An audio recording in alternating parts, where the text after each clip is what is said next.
আল্লাহ রাব্বুল আলামিন বলেন রব্বানা মা খালাকনা হাদা বাতিলান সুবহানাকা ফাকিনা আযাবান নার।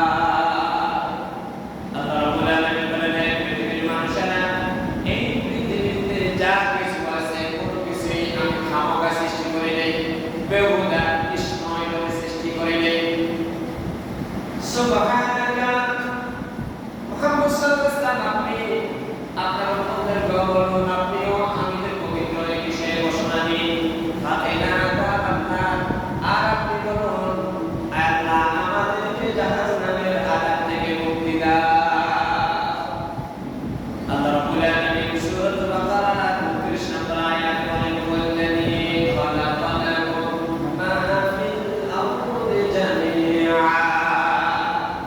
আল্লাহ রাব্বুল আলামিন বলেন হে পৃথিবীর মানুষেরা, এই পৃথিবীতে যা কিছু আমি সৃষ্টি করেছি সব কিছু তোমাদের উপকারে তৈরি করেছি। সুবহানাল্লাহ।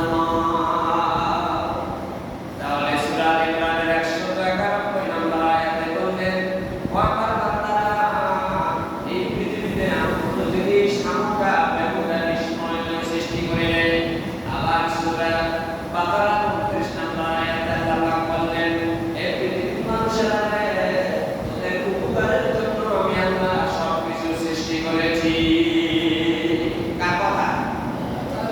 আল্লাহ রাব্বুল আলামিনের কথা। তাহলে এখন যে বর্তমান সামনে ভয়ঙ্কর, পাঁচে ভয়ঙ্কর, অথচ আল্লাহ বললেন যে সব কিছু আমি তোমাদের উপকারে তৈরি করেছি, সব কিছু আমি তোমাদের কল্যাণের জন্য তৈরি করেছি। কোনো কিছুই আমি নিষ্প্রয়োজন বিনা প্রয়োজনে বেহুদা খামখা সৃষ্টি করি নাই। তাহলে কথার সাথে আর সাপ বিচ্ছুর আক্রমণের এই যে কার্যকারিতা, এর সাথে একটা কন্ট্রাডিকশন, একটা সাংঘর্ষিক হয়ে যায় কিনা? আমাদের বাহ্যিক দৃষ্টিতে মনে হয় যেন আল্লাহর এই কথার সাথে একটা সাংঘর্ষ হয় না। না না বন্ধুরা, আমার এটা সাংঘর্ষিক নয়। আমাদের জ্ঞানের স্বল্পতার কারণে এমনটা আমরা হয়তো বুঝি, কিন্তু আমার আল্লাহর কথা সত্য। আমার রব্বুল আলামিন যা বলেছেন সম্পূর্ণই সত্য কথা বলেছেন, ঠিক কিনা? আল্লাহ রাব্বুল আলামিন বলেন রব্বানা সাদাকা মিনাল্লাহি কিলা। আমি যা বলি সত্য বলে আমার কথার ভিতরে মিথ্যার লেশ মাত্র নেই। আল্লাহ রাব্বুল আলামিন আরেকটা কথা রব্বানা সাদাকা মিনাল্লাহি হাদিসা। আল্লাহ রাব্বুল আলামিন বলেন আমি যা বলি সত্য বলে, আমার চাইতে সত্য কথা আর পৃথিবীর কেউ বলে না। তাহলে আল্লাহ যা বলেন সবটাই সত্য। তাহলে আল্লাহ যে বললেন পৃথিবীতে কোনো জিনিস আমি খামখা সৃষ্টি করি নাই, সব তোমাদের প্রয়োজনে সৃষ্টি করেছি। আর জায়গায় বললেন সব কিছু তোমাদের উপকারের জন্য তৈরি করেছি। তাহলে এই সাপ বিচ্ছু আমাদের ক্ষতি করে কেন? এবার আসলে এই বিষয়ে কোরআন হাদিস কি বলেন?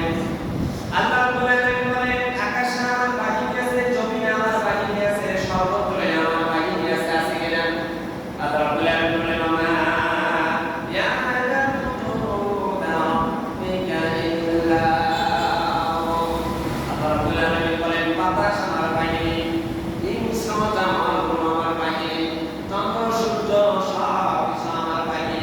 এই সব কিছু আমার মনটাতে চলে, তোমাদের উপকারের জন্য চলে। আবার তোমরা যখন একটু কষ্ট করো, আমার হুকুমের প্রতি বিধান করে প্রদর্শন করো, আমার বাহিনীগুলো দিয়ে তোমাদেরকে শায়েস্তা করার জন্য, তোমাদেরকে ঠিক করার জন্য, নিয়ন্ত্রণে আনার জন্য আমি আস্তে করে একটা বাহিনী হিসেবে কাজে লাগাই দেই। সুবহানাল্লাহ। তাহলে এই সব আমাদের উপকার, কিন্তু যখন আমরা উপকার স্বীকার না করিয়া আমরা যখন অকৃতজ্ঞ হব, নাশকরি করব, আল্লাহর নামে আমরা কে বছরের মসজিদে আসবো না, জোহরের মসজিদে থাকবো না, আল্লাহর আইন মানবো না, কোরআন শরীফ মানবো না, হাদিস শরীফ মানবো না, তখন এই উপকারী জিনিসগুলো আমাদের জন্য আল্লাহ পাক কাল বানায়া আমাদের একটিতে তৈরি করে দেবেন, আমাদের বিরুদ্ধে তাদেরকে ওয়ার্ডার দিয়ে দেবেন, ঠিক কিনা? কার কথা? আল্লাহ রাব্বুল আলামিনের পয়গম্বর জনাব মুহাম্মদুর রাসূলুল্লাহ সাল্লাল্লাহু আলাইহি ওয়াসাল্লাম বলেন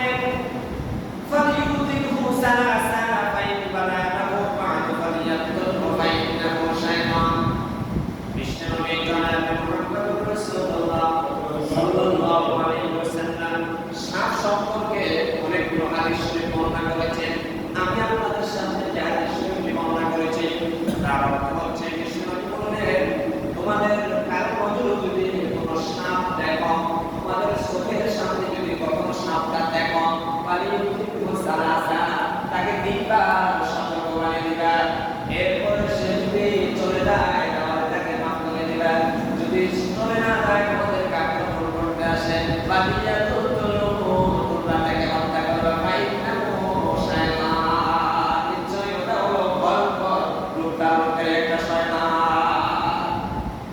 এইগুলো আপনাদের সামনে আমি যে আয়াত আর হাদিস দ্বারা বলেছি তার নাম বলতে প্রিয় ভাই সমাজ